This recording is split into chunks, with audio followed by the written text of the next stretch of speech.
ترکیہ دنیا کی سب سے مشہور ٹرین اورینٹ ایکسپریس کا آخری سٹاپ ہے، لیکن ایک اور ٹرین ڈوگو ایکسپریس یا انگریزی میں ایسٹرن ایکسپریس ملک کو دنیا کی معروف ریل منزلوں میں سے ایک بنا رہی ہے۔ ہمارے ساتھ اس سیاحتی ٹرین کے سفر پر روانہ ہونے سے قبل آپ سے التماس ہے کہ اپنی اسکرین پر گھنٹی کے نشان کو دبا کر ہمیں اپنی پسندیدگی سے آگاہ کیجیے۔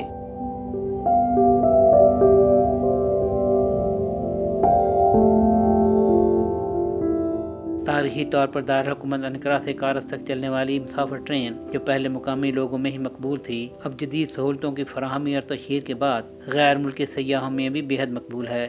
چنانچہ بڑھتی ہوئی مانگ کے جواب میں 2019 میں مسافر ٹرین کو سیاحتی ٹرین میں تبدیل کر دیا گیا۔ 30 گھنٹے سے زیادہ یک طرفہ سفر کی سلیپر ٹرین ہلے گلے سے بھرپور دارالحکومت انقرہ سے ملک مشرق میں برفیلے ونڈرلینڈ کارس تک چلتی ہے۔ 30 گھنٹے میں 1310 کلومیٹر کا فاصلہ طے کرنے کے دوران ٹرین صرف انہی جگہوں پر رکتی ہے جہاں شہروں کی سیر کا اہتمام کیا گیا ہے۔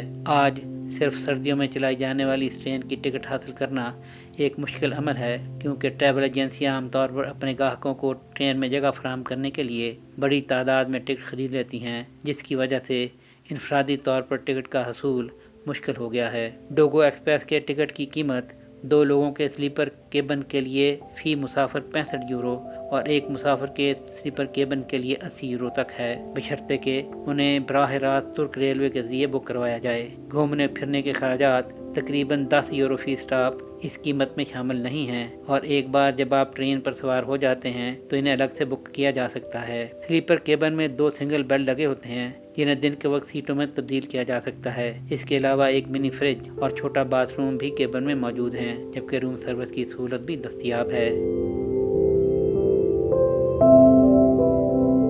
ڈوگو ایکسپریس شام ڈھلتے ہی روانہ ہوتی ہے، اور جیسے ہی یہ آرٹ ڈیکو انقرہ ریلوے اسٹیشن سے نکلتی ہے، کھڑکی سے باہر شہر کا منظر تیزی سے پھیلے ہوئے شہر سے لے کر وسیع و عریض نظاروں تک تبدیل ہوتا جاتا ہے۔ لگ بھگ 10 گھنٹے کے رات کے سفر کے بعد اگلی صبح سویرے ٹرین اپنا پہلا پڑاؤ ایک چھوٹے سے گاؤں LH میں کرتی ہے، جس کی وجہ تسمیہ گاؤں سے متصل کالے پہاڑوں کی تاریک وادی ہے جس کے نیچے دریائے فرات بہتا ہے۔ یوں لگتا ہے کہ ٹرین وادی کے کنارے سے چمٹ کر چل رہی ہے، یہاں تک کہ وہ اپنی 38 سرنگوں میں سے کسی ایک میں داخل ہو جائے۔ خطرے کے لیے شہرت کا حامل سفر کا یہ حصہ اپنے شاندار مناظر سے سیاحوں کو چونکائے رکھتا ہے۔ اس کے بعد ٹرین مزید مشرق میں اناطولیہ کے مرکز میں اترتی ہے۔ جیسے ہی شام ہوتی ہے، ٹرین ارزروم نامی قدیم شہر پہنچتی ہے۔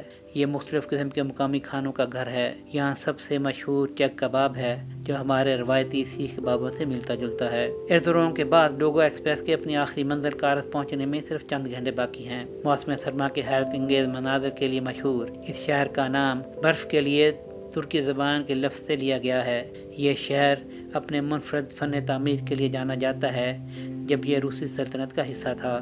قرون وسطیٰ کا شہر عینی قدیم آرمینیائی سلطنت کا ثابت دارالحکومت ایسی ہی ایک مثال ہے جو کارس سے تھوڑی دوری پر واقع ہے۔ یہاں کے 1600 سال پرانے کھنڈرات سیاحوں کے لیے کھلے ہیں، جو دیکھنے والوں کو وقت کے ساتھ صدیوں پیچھے لے جاتے ہیں۔ کارس میں اپنے پڑاؤ کے بعد ڈوگو ایکسپریس جب اپنے واپسی کے سفر پر روانہ ہوتی ہے تو اپنے انہی مخصوص سٹاپس پر رکتے ہوئے 30 گھنٹے میں انقرہ پہنچتی ہے۔ سہیل شہریار، پاک ترک نیوز، لاہور۔